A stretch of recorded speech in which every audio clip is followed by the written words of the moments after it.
बिस्मिल्लाहिर्रहमानिर्रहीम। अस्सलाम वालेकुम स्टूडेंट्स। इस मैसेज को रिकॉर्ड करने का मकसद आप लोगों को गाइडलाइंस प्रोवाइड करने का है।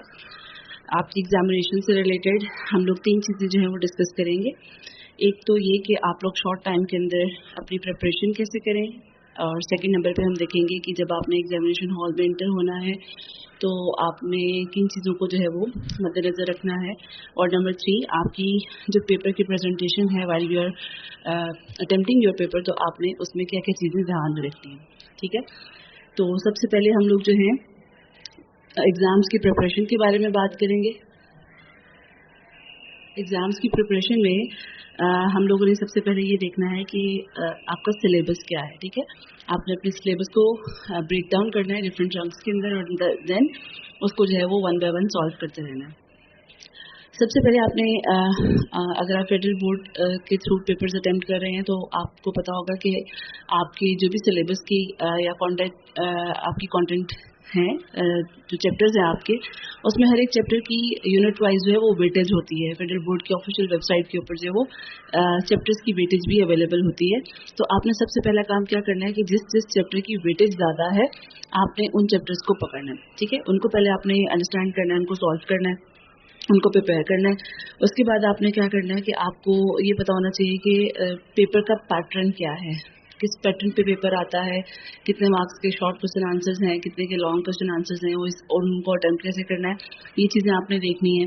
उसके बाद आपने जो भी उसके SRQs और ERQs जो होते हैं, जो शॉर्ट लॉन्ग क्वेश्चन आंसर्स होते हैं, उनको कवर अप करना है। ये उनकी बात कर रही हूँ कि जिन चैप्टर्स की वेटेज ज़्यादा है सबसे पहले आपने उनको फोकस करना है। ठीक है, उसके अलावा जो लॉन्ग क्वेश्चन होते हैं या जिनको ERQs भी कहा जाता है, अगर आप उनको अटेम्प्ट करना चाहते हैं तो क्योंकि जाहिर है अब आपके पास टाइम कम होगा, तो आप उस टाइम के अंदर जो है वो लॉन्ग क्वेश्चंस को बजाय इसके कि आप उसको जो है वो रट्टे मारना स्टार्ट कर दें, आप उनके कुछ बुलेट्स बना लें, पॉइंट्स बना लें, ताकि उन पॉइंट्स को फिर आप एलेबोरेट करने के काबिल हों। ठीक है, इसके अलावा 5 इयर्स के पेपर्स जो हैं वो आपके लिए एक बहुत ही बेहतरीन किस्म की गाइडलाइंस जो है वो बन जाते हैं, जिससे आपको आइडिया हो जाता है कि इंपॉर्टेंट क्वेश्चंस क्या हैं।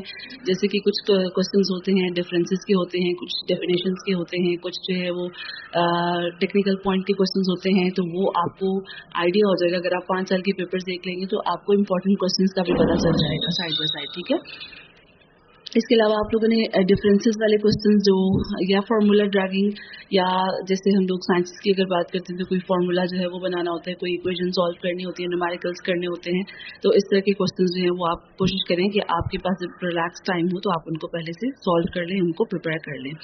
ठीक है, और इसके अलावा एक बहुत इंपॉर्टेंट बात है कि आपने जब भी फाइनल पेपर्स के लिए तैयारी करनी है, उस टाइम आपने ये चीज़ अपने जहन में रखनी है कि आपने उस टाइम पे कोई भी नया टॉपिक नहीं समझना। ठीक है, उस टाइम पे अगर आप जो है वो नया टॉपिक समझने बैठेंगे तो फिर एक पॉइंट ऐसा आएगा कि जिसमें आपका जो दिमाग है ना वो 2 कश्तियों में सवार हो जाएगा। आपको समझ में नहीं आएगी कि आप नई चीज़ों को साथ में लेके चलें या पुराने वाले को जो है वो कवर अप करें। ठीक है, तो कभी भी एग्जाम्स के करीब तरीन के जो दिन हैं वहाँ पे आपने कोई नया टॉपिक समझने की कोशिश नहीं करनी। जो चीज़ें आप कर चुके हुए हैं, आपने थ्रू आउट द ईयर जो चीज़ें की हुई हैं, उनके ऊपर आपका जो उस टाइम पे आपने क्या करना है, उनके ऊपर आपने फोकस करना है और उन पे ग्रिप लेकर आनी है। देन उसके अलावा ये एक इम्पॉर्टेंट चीज़ है कि आपकी टाइम मैनेजमेंट होनी चाहिए।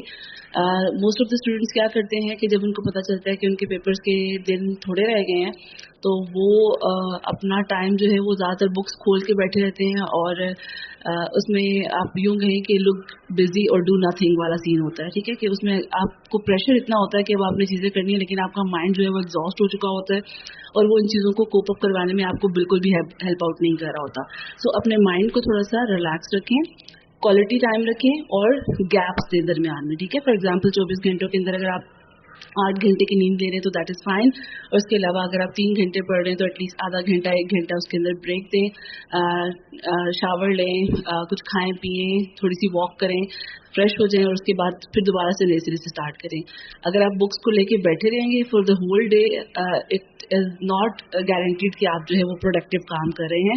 माइंड जो है वो आपका एग्जॉस्ट हो जाता है, थक जाता है, और वो एक टाइम ऐसा आता है कि आप बुक्स पकड़ पकड़ के बैठे रहते हो, और फिर जो है या तो आपको नींद आना शुरू हो जाती है, फिर एंजाइटी शुरू हो जाती है, और फिर इसके बाद जो है वो चीज़ें बढ़ती चली जाती हैं। सो सबसे बेहतरीन और प्रोडक्टिव काम ये है कि अगर आप वाकई में पढ़ना चाह रहे हैं और आप अच्छा रिजल्ट जनरेट करना चाह रहे हैं तो आप अपने माइंड को ब्रेक दें साथ साथ। ठीक हो गया। इसके अलावा आप जो भी तैयारी करें और तैयारी करने के बाद once you are done with covering all the thing, तो आप उसकी थोड़ी सी समरी साथ साथ मेमोराइज करते रहा करें. चलते फिरते वॉक करते आप एक एक चैप्टर जो आपने प्रिपेयर किए हुए उनको थोड़ा सा उसको समराइज कर दिया करें माइंड के अंदर. इससे क्या होगा कि आपकी ग्रिप जो है वो स्ट्रांग हो जाएगी. ठीक हो गया, ये होगी हमारी पहली बात. सेकंड चीज़ जो है वो एग्ज़ाम की एंट्री है. एग्ज़ाम की एंट्री के वक्त आपने क्या क्या काम करने हैं. आपने सबसे पहला काम ये करना है कि आपने इत्मीनान में रहना है. You are suppose to keep calm. ठीक है, आपने स्ट्रेस को अवॉइड करना है, एंजाइटी को अवॉइड करना है. इसके अलावा जो इम्पोर्टेंट चीज़ होती है जो बहुत सारे बच्चे कभी भूल जाते हैं, आपने सबसे पहला काम ये कि आपके पास आपके सारे टूल्स होने चाहिए. ठीक है, टूल्स का मतलब क्या है कि आपके पास आपकी स्टेशनरी होनी चाहिए, आपकी most important roll number slips आपके पास होनी चाहिए. कि बहुत सारे बच्चे ऐसे होते हैं कि एग्जामिनेशन हॉल में चले जाते हैं लेकिन उनके पास रोल नंबर स्लिप नहीं होती है, और वो उस टाइम पे जब वो पैनिक हो रहे होते हैं और प्रेशर में आ रहे होते हैं, तो वही पैनिक अटैक्स जो है वो उनको उनके पेपर्स के टेम्पटेशन के ऊपर जो है वो इफेक्ट डाल रहा होता है.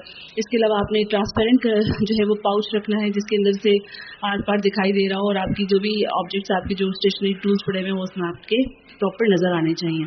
ठीक है, आपने you must be focused and confident. ठीक है, इसके अलावा आप अपने साथ पानी की बोतल साथ लाजमी लेके जाइए, और ओवर थिंकिंग करने से परहेज करें. ठीक है, अगर आपके पास टाइम है when you are sitting in the examination hall, तो आप वहाँ पे मेमोराइज कर लें, कोई दुआएं पढ़ लें, या फॉर्मूलाज या थ्योरम वगैरह जो आपने मेमोराइज करने हैं आप वो कर सकते हैं. थर्ड नंबर पे जो है वो आपकी पेपर की प्रेजेंटेशन है.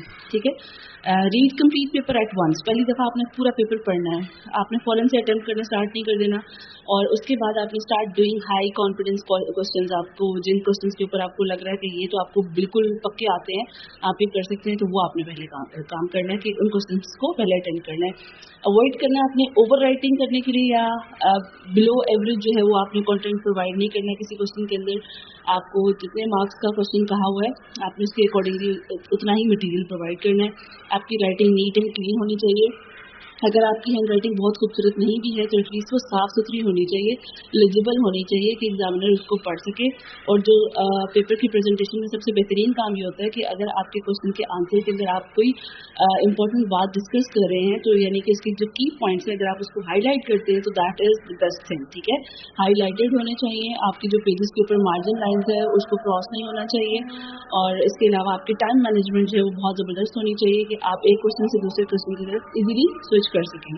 ठीक है, और उसके अलावा जो है आपने कोई भी क्वेश्चन अनअटेम्प्टेड नहीं छोड़ना. आपके इंपॉर्टेंट वर्ड्स हाईलाइट होने चाहिए.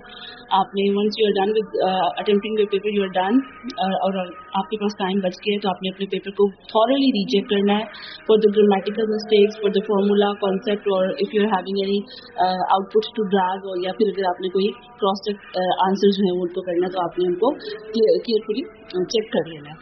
और इसके अलावा और भी अगर आप लोगों को कोई डिटेल्स की ज़रूरत हो तो आप मज़ीद पूछ सकते हैं.